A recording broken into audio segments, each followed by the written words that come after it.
and we are in a very cool conversation with Laurie Dufresne right now. So, Laurie, we were talking about limiting beliefs, how to identify them, and where is it all coming from. However, before I ask you about, how do we break through them or what do we do with them, can you just tell us a little bit about if we don't do the work? What does that mean? And how does that really impact our life? Like, why should one even bother? Okay, it's a limiting belief and I'm comfortable. So why would I want to go through that? Right? Because it is hard work.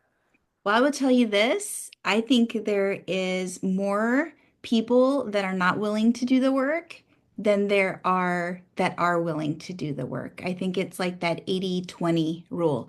80% of the people are wanting to just stay the same, and 20% are willing to do what the other 80% aren't. So, the first thing you want to do, and again, going back to the intrinsic motivation, is how bad do you want it? And if you don't want it, are you okay with living in the same place that you've been living? And if you are, we don't have the right to complain about something that we're not willing to do and to change, right? Ooh, That's a tough yes. one. That's a tough one. Yeah. And it's harsh, but it's truth. And that's what's so hard is that I think I lived a big majority of my life in victim. And just because honestly, I didn't know any other way to be. This was my life. And so I just complained about this. I complained about not having enough money. I complained about not having enough time. I complained about all my friends that were able to go on those vacations and I couldn't do it because I couldn't afford it. And I complained about not being able to have children. I complained about this and I complained about I was living in complete victimhood until one day I just decided, I'm like, how can I stop complaining? This is not who I am. And you know what that does is it just, for me, I'll just speak to myself because plenty of people are just not in an open mindset. It's you're either going to have a fixed mindset or an open mindset. And you know what? It's whatever's right for you. I just want to be completely clear on that. However, if you want to stay in the fixed mindset, I encourage you to at least take a look at who are you possibly bringing down with you in the process. Because the one thing that started happening for me is that once I started changing and shifting and having more of an open growth mindset, I started really realizing this is a whole nother conversation, Aisha. But I started realizing that my friend group started to change as well.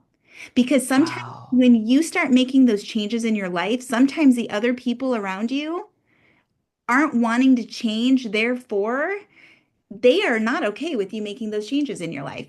And you're going to know about it and you're going to feel excluded and you're going to understand. So that's a whole nother topic, isn't it? That is a whole nother Well, we're topic, going to right? cover Yeah. that. We're going to cover Yeah. that in the upcoming. Yeah. Yeah. So I guess going back to your question is you need to want this for yourself, right? And it is hard, once you kind of take a step onto the other side and start learning and growing and changing and applying all this personal development into your life.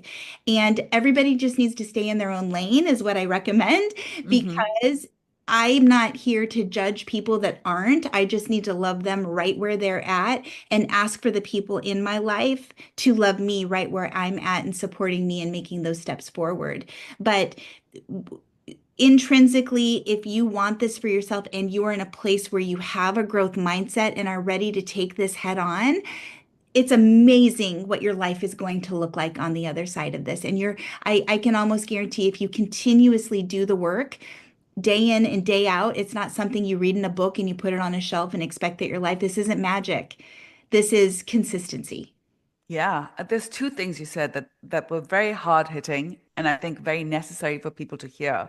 One is if you're not making the changes that really are going to take you to a different level for yourself in your life, don't complain then, Yep. because if you're not willing to do what it takes, because being where we are serves you at some level then. I mean, you're much happier complaining so that you don't have to take responsibility, right? Then you don't have to take the steps to make the changes.